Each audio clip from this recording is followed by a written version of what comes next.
बिस्मिल्लाहिर्रहमानिर्रहीम। अस्सलाम वालेकुम। कैसे हैं स्टूडेंट्स? उम्मीद करता हूँ आप ठीक होंगे। तो आज जो हम अल्लाह के नाम से जो शुरू करेंगे कॉस्ट अकाउंटिंग बीकॉम पार्ट 2 की, उसका जो चैप्टर नंबर 5 है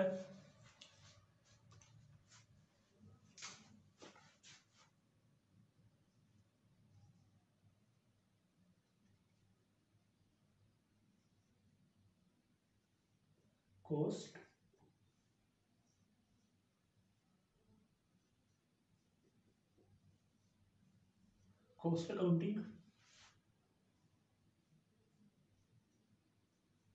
चैप्टर 5, ये चैप्टर आज हम शुरू करेंगे। इस चैप्टर में हम बेसिकली दो चीज़ें फाइंड करते हैं। Number 1 cost of goods manufacture and sold statement, और नंबर 2 इनकम स्टेटमेंट। तो ये सब चीज़ें, ये जो दोनों चीज़ें हैं, cost of goods manufacture and sold statement और इनकम स्टेटमेंट, इससे पहले हम इस चैप्टर का इंट्रोडक्शन लेते हैं। दरअसल कॉस्ट अकाउंटिंग एक जनरल ये इंट्रोडक्शन है कॉस्ट अकाउंटिंग का। आज से पहले हमने जो पढ़ी है वो फाइनेंशियल अकाउंटिंग है, एडवांस अकाउंटिंग है। उस पर हम लोग डेबिट क्रेडिट ये चीज़ें देखते हैं जो बेसिकली अकाउंटिंग स्टैंडर्ड एएस पे फाइंड कर पे वेरी करती है, मतलब उस पर डिपेंड करती है अकाउंटिंग स्टैंडर्ड्स पर। लेकिन ये जो कॉस्ट अकाउंटिंग है ये अकाउंटिंग स्टैंडर्ड्स पर डिपेंड नहीं करती। ये एक अलग एक ब्रांच है अकाउंटिंग की, इसका डेबिट क्रेडिट या अकाउंटिंग स्टैंडर्ड्स से या अकाउंटिंग रूल से कोई ताल्लुक नहीं है। तो बेसिकली टोटल अब इसका क्या है कि जब हम किसी चीज़ की प्रोडक्शन करते हैं, ज़्यादातर ये जो अकाउंटिंग है कॉस्ट अकाउंटिंग है, ये ज़्यादातर डिपेंड करेगी मैन्युफैक्चर पर। ट्रेडिंग और सर्विसेज भी ये ज़्यादातर डिपेंडेंट नहीं करेगी, क्योंकि मैन्युफैक्चर में हम चीज़ों को मैन्युफैक्चरिंग जो काम है उसमें हम चीज़ों को मैन्युफैक्चर करते हैं। तो उसमें हम जो टोटल जो मैन्युफैक्चरिंग की कॉस्ट है वो हम फाइंड करते हैं इसमें कॉस्ट अकाउंटिंग में। इसका जो सबसे जो बड़ा मकसद है कॉस्ट अकाउंटिंग का वो ये है कि अपने जो कॉस्ट है उसको मिनिमाइज करके अपने प्रॉफिट को मैक्सिमाइज करना। तो सबसे पहले कुछ भी हम किसी भी चीज़ की जब प्रोडक्शन करते हैं,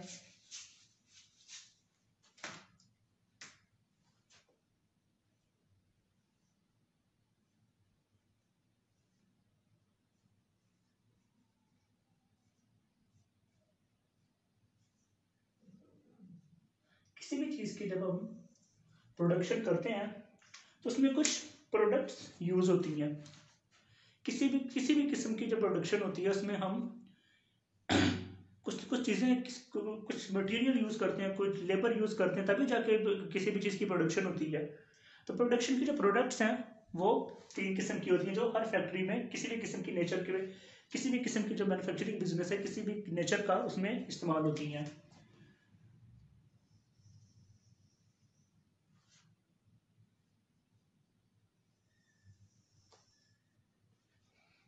तो जो 3 चीज़ें हैं, जो 3 प्रोडक्ट है इसकी, वो कौन कौन सी हैं स्टूडेंट्स? नंबर 1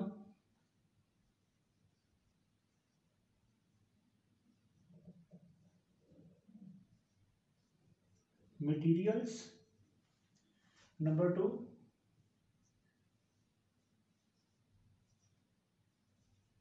लेबर, और नंबर 3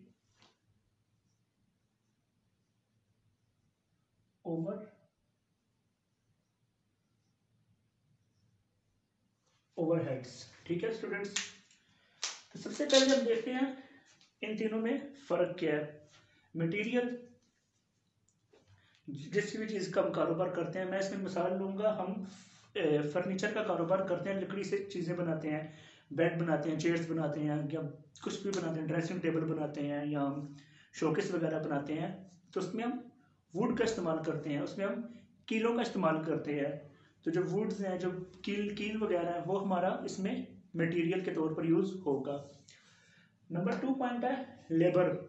अब मटेरियल तो हमारे पास मौजूद है, वुड हमारे पास मौजूद है, कील हमारे पास मौजूद है, ग्लू जो इसमें लगती है वो हमारे पास मौजूद है, लेकिन उसने अपने आप तो नहीं ना जुड़ जाना, अपने आप तो नहीं ना, उसने एक जो रॉ शेप में लकड़ी पड़ी है उसने अपने आप तो नहीं ना बेड की शेप में आ जाना, अपने आप नहीं ना टेबल की शेप में आ जाना, अपने आप तो नहीं ना उसने चेयर की शेप में आ जाना। कोई ना कोई आदमी होगा जो उसको डी शेप करके उसको, मतलब लकड़ी रॉ लकड़ी को फिनिश गुड्स मतलब चेयर में, बेड में, फर्नीचर में, किसी भी चीज़ में उसको बदलेगा। तो उसको मतलब वुड को प्रोसेस करने के लिए हमारे पास लेबर चाहिए होती है। तो नंबर 2 जो प्रोडक्ट है वो है लेबर। नंबर 3 में आ जाते हैं ओवरहेड्स। ठीक है, अब उसने लेबर ने अपना काम स्टार्ट किया, लकड़ी पकड़ी, कुछ भी किया, लेकिन सिर्फ लेबर, मटेरियल और लेबर से तो नहीं ना बन जाती लकड़ी। इसका काम मुकम्मल हो जाता है प्रोडक्शन का।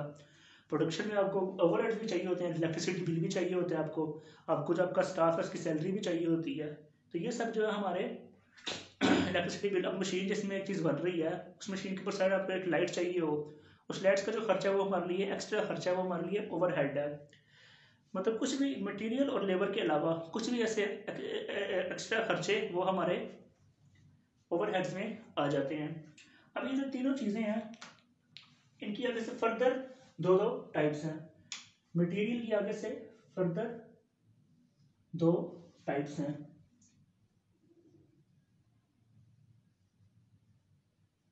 डायरेक्ट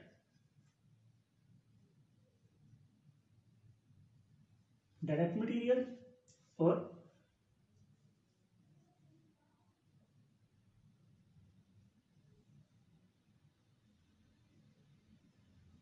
इनडायरेक्ट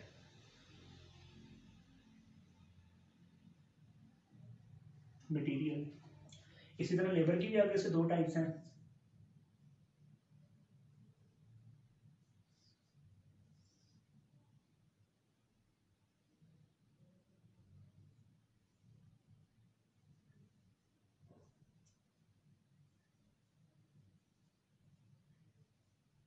डायरेक्ट लेबर और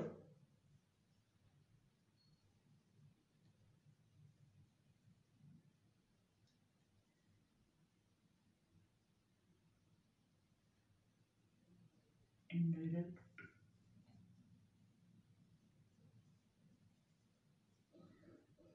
लेबर। ठीक है, फैक्ट्री ओवरहेड की भी आगे से 2 टाइप्स हैं। अच्छा, ओवरहेड्स की भी आगे से 2 टाइप्स हैं।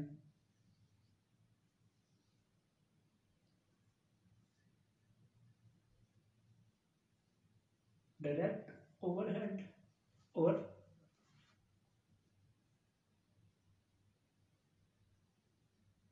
इनडायरेक्ट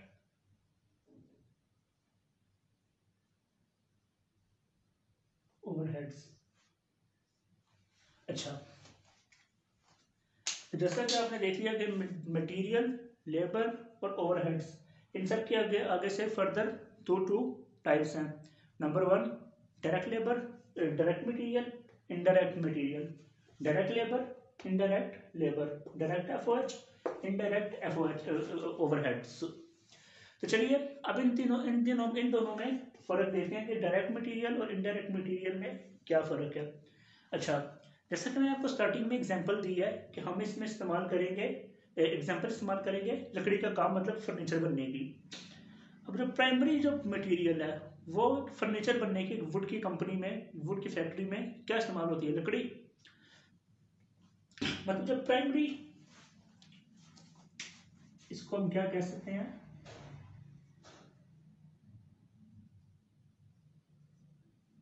प्राइमरी या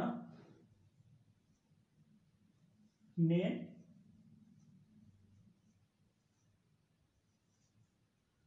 मटेरियल्स। मतलब किसी भी एक फैक्ट्री है इसके बनाने की, वुड फर्नीचर बनाने की, इसमें प्राइमरी हमारा मटेरियल क्या यूज होगा? लकड़ी। बाकी जो भी इस्तेमाल होगा वो सेकेंडरी होगा। कील हो गया, हथौड़ी हो गई, कुछ भी हो गया, ग्लू हो गया, वो सब हमारी सेकेंडरी क्या मटेरियल है। प्राइमरी मटेरियल जिसके बगैर काम हो ही नहीं सकता। जो एक चीज़ जो बनती है, जब किसी भी चीज़ की जब प्रोडक्शन होती है, अब एक चीज़ के सामने एक चीज़ जो प्रोड्यूस हुई है उसमें जो मेन मटेरियल आपको नज़र आ रहा है, पहली एक चीज़ बनी हुई है, एक चीज़ की प्रोडक्शन हुई है, उसको आप देख के जो आपको पहला जो चीज़ आपके जहन में आती है, जो आपको नज़र आती है, वो चीज़ मेन जो सामने नज़र आ रही होती है वो प्राइमरी मटेरियल होता है। अब जैसे अभी बेड बना हुआ है तो उसको आप जब पहली नज़र में देखते हैं तो आपको क्या नज़र आता है? लकड़ी का बना हुआ है। तो लकड़ी हमारी प्राइमरी वो है, मटेरियल है। अब इसमें एक और मिसाल ले लें आप, कपड़ा स्टिचिंग का। एक दर्जी है या एक जो भी एक कपड़ा बनाती है, चलो एक फैक्ट्री कंपनी है या दर्जी की मिसाल ले लें, वो कपड़े सीधा लगो के। तो उसके लिए जो प्राइमरी मटेरियल है वो ये क्या है, कपड़ा, जिसके ज़रिए वो जो वो सीता है। बाकी वो धागे होते हैं, बटन होते हैं, उसके बाद वो काज करने वगैरह सारा कुछ होता है, वो हमारा सेकेंडरी मटेरियल उसमें होता है। तो प्राइमरी मटेरियल जो हमारा यूज़ होता है वो हमारा डायरेक्ट मटेरियल होता है। उसके बाद अगर हम ले लें सेकेंड इसकी इनडायरेक्ट मटेरियल की, तो ये हमारा क्या हो जाएगा,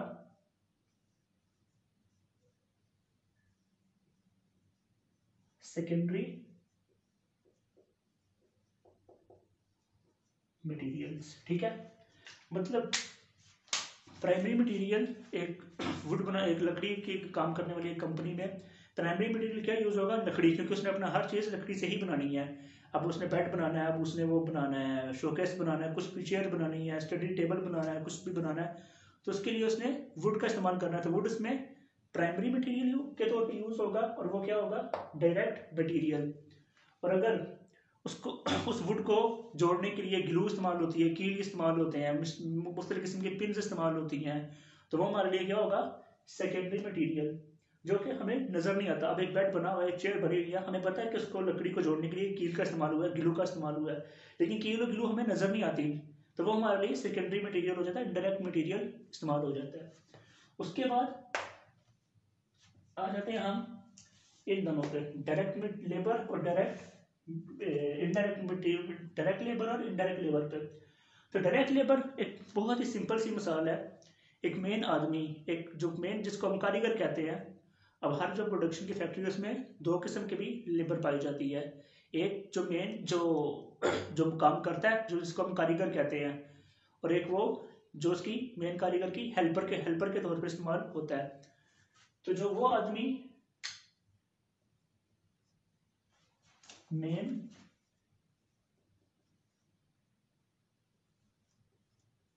वर्कर, वो आदमी जो फर्नीचर को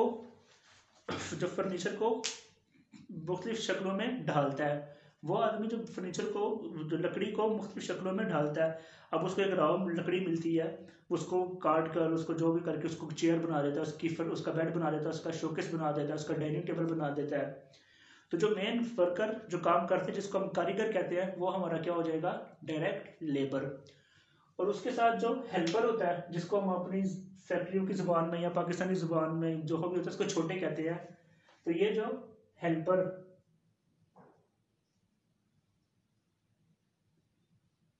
यहाँ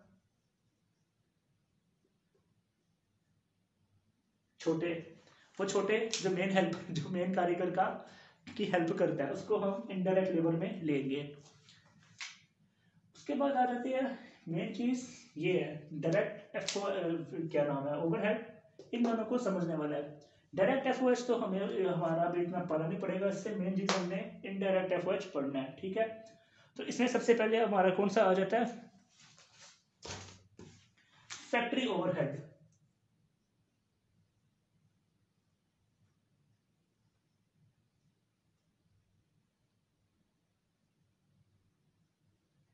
फैक्ट्री ओवरहेड, अच्छा, अब फैक्ट्री ओवरहेड में क्या क्या आ जाता है स्टूडेंट्स। फैक्ट्री ओवरहेड मतलब जैसे आपको बताया पहले, मैं ओवरहेड उसको मैं पहले भी फैक्ट्री ओवरहेड ही पढ़ रहा था, इसको आमतौर पे फैक्ट्री ओवरहेड नहीं, फैक्ट्री ओवरहेड ही पढ़ते हैं। लेकिन इसने ओवरहेड क्या है, एक इनडायरेक्ट ओवरहेड की एग्जांपल की सब टाइप है फैक्ट्री ओवरहेड। अब फैक्ट्री ओवरहेड वो तमाम खर्चे जो मैंने आपको पहले भी ओवरहेड के में बताए हैं, कि इलेक्ट्रिसिटी का बिल हो गया, कुछ भी हो गया, आपको अदर एक्सपेंसेस, इन सारों के लेबर, डायरेक्ट लेबर और डायरेक्ट मटेरियल और डायरेक्ट लेबर के अलावा और जितने भी खर्चे हैं वो हमारे फैक्ट्री ओवरहेड में चले जाएंगे। उसमें इलेक्ट्रिसिटी का बिल आ गया, आपके मिसलेनियस खर्चे जो भी आ गया, आपका खाने का खर्चा आ गया, बीच में वर्कर ने खाना दे दिया, वर्कर को आपने कुछ अलाउंस दे दिया, सारा कुछ जो भी है वो ओवरहेड में आ जाएगा। तो फैक्ट्री ओवरहेड में, अच्छा, अब ये दोनों चीज़ें तो फैक्ट्री ओवरहेड में नहीं आएंगी, लेकिन ये जो दोनों चीज़ें हैं, एक इनडायरेक्ट लेबर, ये आल्सो एफओएच है, और ये इनडायरेक्ट मटेरियल, ये भी एफओएच है, और ये एफओएच का मतलब है फैक्ट्री ओवरहेड। ठीक है, तो जो इनडायरेक्ट लेबर और इनडायरेक्ट मटेरियल, ये सबसे पहले फैक्ट्री ओवरहेड में आते हैं।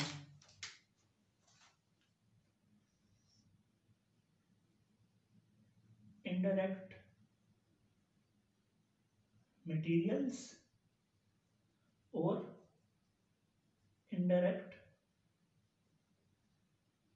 लेबर, ये दोनों भी फैक्ट्री ओवरहेड ही में आते हैं। जब ये अभी आपको बेशक समझ ना आए, लेकिन ये आपको फर्दर जब आगे आप क्वेश्चन करेंगे इस चैप्टर नंबर 5 के क्वेश्चन करेंगे तो उसमें आपको पता लग जाएगा कि ये फैक्ट्री ओवरहेड में कैसे आते हैं। बहरहाल मैंने आपको बता दिया कि जो प्रोडक्शन होती है उसके मेन 3 कंपोनेंट होते हैं, मटेरियल्स, लेबर, ओवरहेड। मटेरियल की भी आगे से 2 सब टाइप है, direct material, indirect material. Direct material वो जो प्राइमरी तौर पर जो सबसे पहला जो मेन कंपोनेंट होता है किसी भी प्रोडक्शन में किसी भी फैक्ट्री का, वो वो है डायरेक्ट मटेरियल। जैसे मैंने आपको एग्जांपल दिया कि लकड़ी के काम करने वाली फैक्ट्री में लकड़ी और कपड़े का काम करने वाली फैक्ट्री में कपड़ा। उसके बाद आ जाती है डायरेक्ट मटेरियल की। डायरेक्ट मटेरियल के जो प्राइमरी मटेरियल के अलावा जो भी मटेरियल हो इस्तेमाल होगा प्रोडक्शन में वो हमारा इनडायरेक्ट मटेरियल होगा। जैसे मैंने आपको एग्जांपल दिया कि जो वुड का काम करने वाली एक फैक्ट्री है, उसमें जो वुड है वो तो प्राइमरी मटेरियल है ना, वो तो क्या नाम है डायरेक्ट मटेरियल है। लेकिन उसके अलावा कील भी इस्तेमाल होते हैं, ग्लू भी इस्तेमाल होती है, तो वो हमारा इनडायरेक्ट मटेरियल हो जाएगा। उसके बाद एक एग्जांपल ले लेते हैं कपड़ा बनाने वाली फैक्ट्री में। ये कपड़ा बनाने वाली फैक्ट्री में जो कपड़ा है वो डायरेक्ट मटेरियल है क्योंकि वो प्राइमरी है। और उसके बाद जो धागा है, बटन है, जो भी आपका इस्तेमाल होता है एक्सेट्रा, वो हमारा इनडायरेक्ट लेबर है। ओवरहेड में डायरेक्ट ओवरहेड से तो हमारा बात पार नहीं पड़ेगा इतना, उसमें क्या नाम है जो भी अदर एक्सपेंसेस हैं, लेबर और मटेरियल के अलावा जो भी हमारे अदर एक्सपेंसेस हैं इंक्लूडिंग इनडायरेक्ट लेबर और इनडायरेक्ट मटेरियल, ये हमारा ओवरहेड में आ जाता है। तो उम्मीद करता हूँ आपको समझ आई होगी आज का लेक्चर। मजीद अगर आपको कुछ कंफ्यूजन है इस लेक्चर में तो मजीद जब हम आगे क्वेश्चन करेंगे इस चैप्टर के तो आपको सारा कुछ क्लियर हो जाएगा।